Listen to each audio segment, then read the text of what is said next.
देखिए बच्चों, आज हम 10th क्लास मैथमेटिक्स का 3rd चैप्टर है हमारा दो चर वाले रैखिक समीकरण युग्म।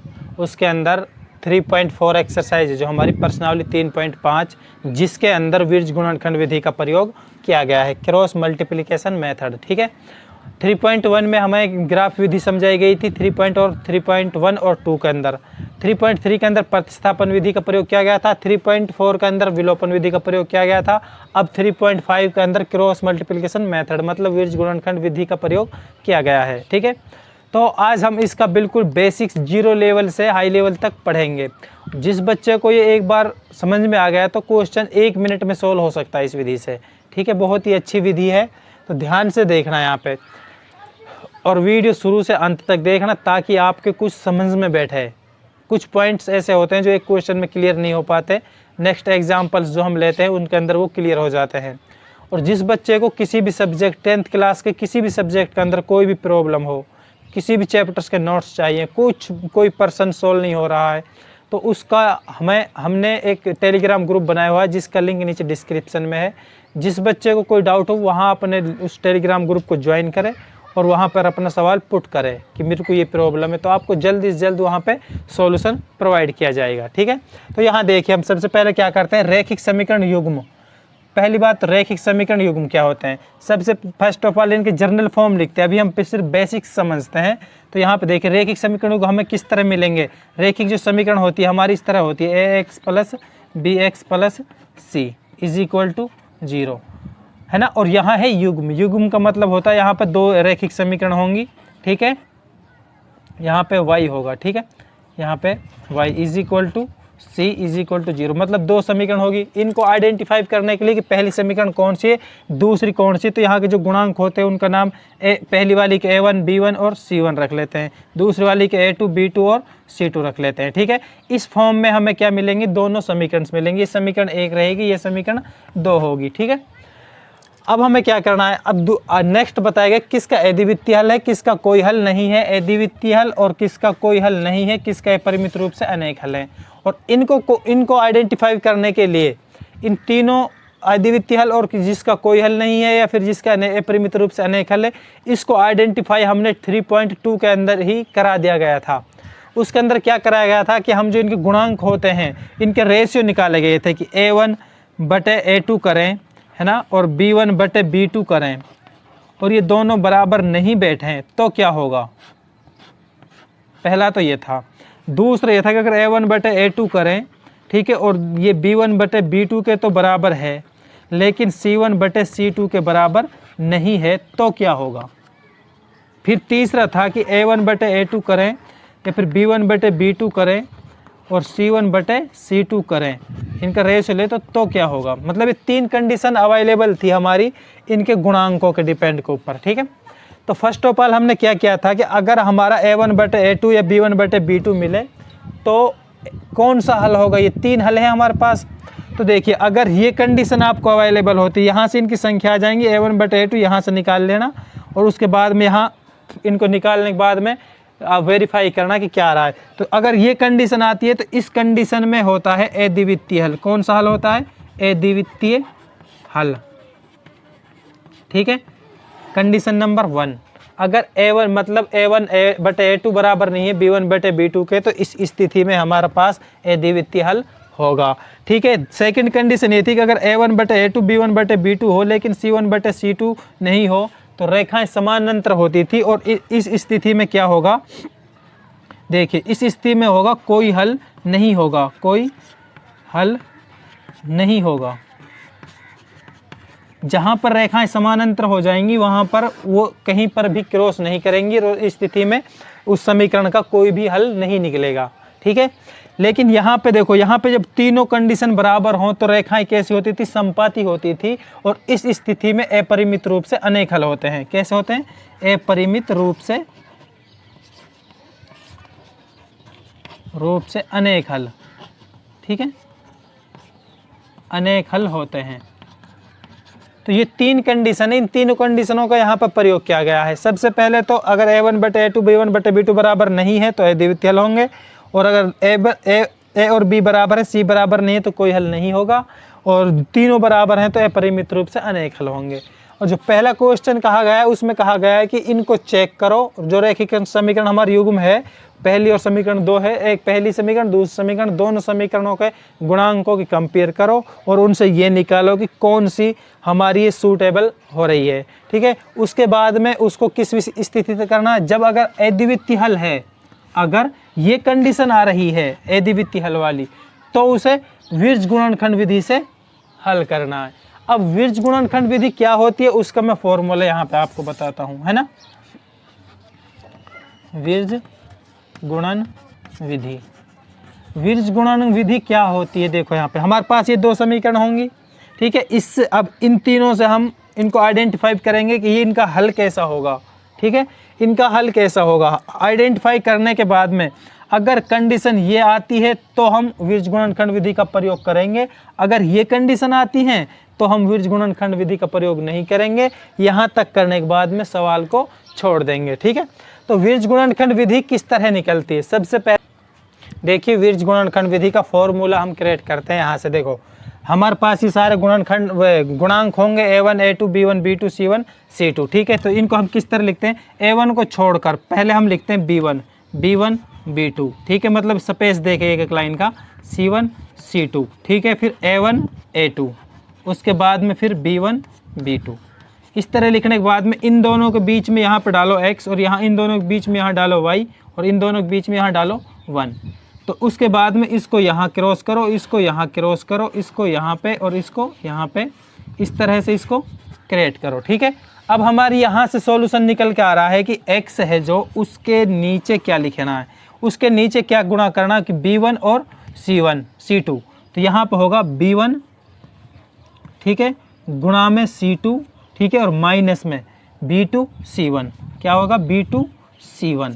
और ये दोनों बराबर होंगे किसके, y के बटे में अगर हम करें, y क्या आ रहा है c1 a2, ठीक है, घटा में c2 a1 बराबर, अब इसके नीचे क्या आ रहा है, एक के नीचे यहाँ पे देखो a2 b2, ठीक है, माइनस a2 b1, यहाँ पे a2 और b1। ठीक है, तो जो विर्ज गुणनखंड विधि का हमारा फॉर्मूला है वो ये है, और ये निकल के कहाँ से आता है, इनके गुणांकों से, एक्स वाई वाले गुणांकों से निकल के आता है। और जो मेन फॉर्मूला हम जिसका प्रयोग करने वाले हैं वो ये है हमारा।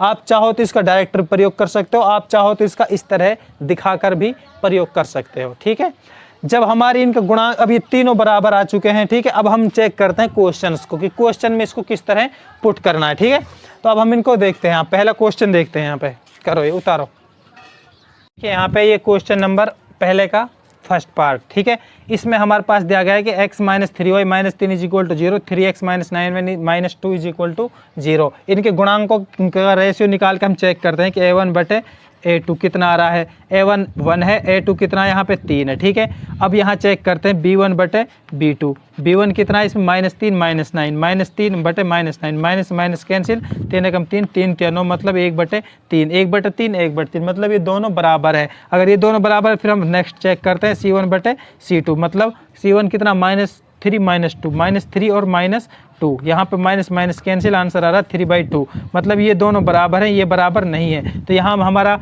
जो कंडीशन अप्लाई हो रही है वो हो रही है कि a1 बटे a2 बराबर b1 बटे b2 तो है, लेकिन बराबर नहीं है c1 बटे c2 के। और इस स्थिति में क्या होता है, कोई हल नहीं होता। ठीक है, जब कोई हल है ही नहीं तो हम सोल्व क्या करेंगे, और हमें सिर्फ सोल्व वो करना जिसका अद्वितीय हल होगा। ठीक है, तो यहाँ पे इस सवाल फर्स्ट पार्ट इसका यहीं पे कंप्लीट हो जाता है। अब इसके सेकंड पार्ट को देखिए, अब हम यहाँ पे पहले क्वेश्चन का सेकंड पार्ट करते हैं। सेकंड पार्ट क्या है, 2x plus Y is equal to 5, 3x plus 2y is equal to 8।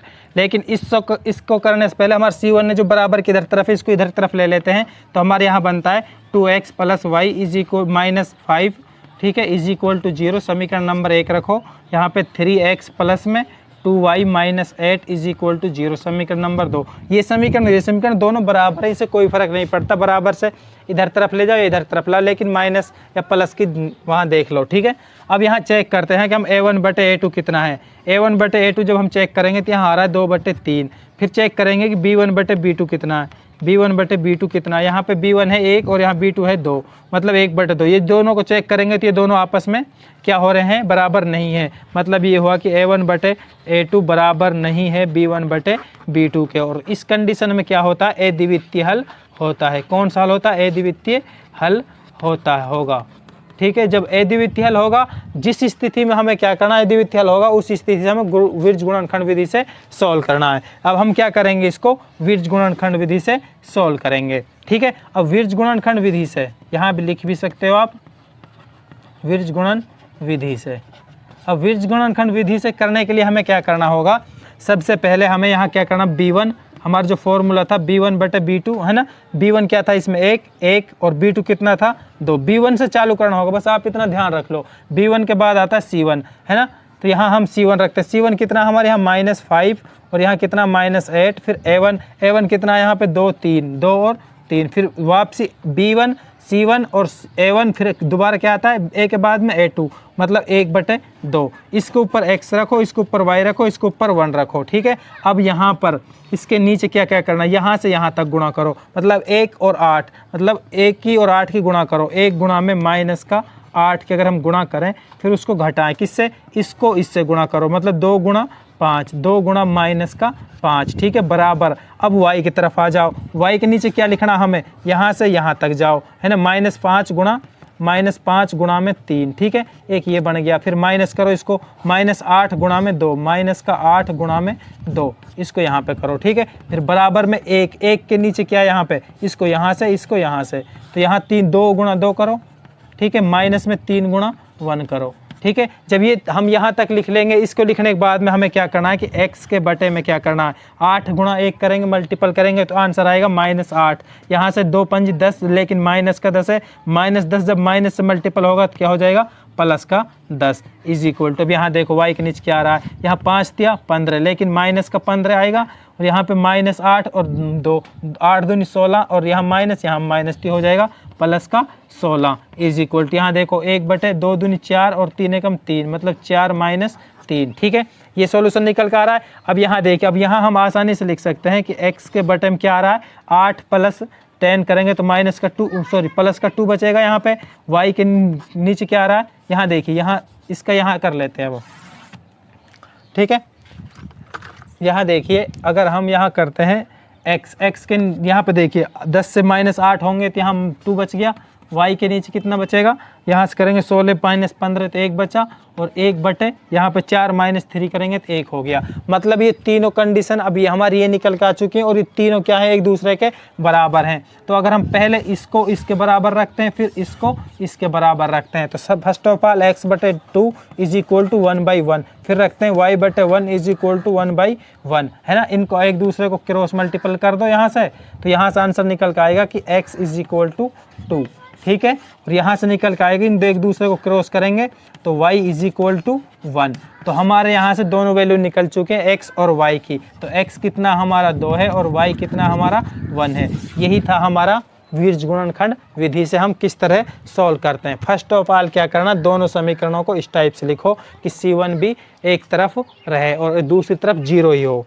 पहली कंडीशन तो ये थी। दूसरी कंडीशन ये थी कि उनके गुणांकों की कंपेयर करो, अद्वितीय हल है, मतलब कौन सा हल होगा वो चेक करो। अगर अद्वितीय हल आ रहा है तो हमें विर्ज गुणनखंड विधि का प्रयोग करना है। विर्ज गुणनखंड विधि का प्रयोग करने के लिए हमें शुरुआत B1 से करनी होगी, और B1 के बाद में लास्ट भी B1 ही रहेगा है ना। B1 से C1, C1 से A1, A1 से फिर B1। ठीक है, फिर दोनों के बीच में एक x रखो, दोनों के बीच में y रखो, फिर दोनों के बीच में 1 रखो, इधर उधर दोनों की मल्टीपल करो, ये हमारा निकल के आ जाएगा। फिर इनकी अच्छी तरह में सिंपलीफिकेशन करो, जमा गुणा घटा भाग जो होती है वो करो यहाँ से, और यहाँ निकल के जब लास्ट फाइनल ये आ जाए तो ये देखना कि x भी इसके बराबर है, y भी इसके बराबर है। तो दोनों को 1/1 बराबर रखो और फिर आपस में क्रॉस कर दो। ठीक है, क्रॉस करने के बाद में यहाँ पे x की वैल्यू निकल आएगी, फिर यहाँ से y की वैल्यू निकल आएगी, फिर हमारे x और y दोनों वैल्यू निकल आएंगी। तो इतना ही आसान था ये। होप करता हूँ कि आपको समझ में आया होगा। जिस बच्चे को और अच्छी वीडियो चाहिए तो इसको सब्सक्राइब करें चैनल को और लाइक करें। ठीक है, करो ये।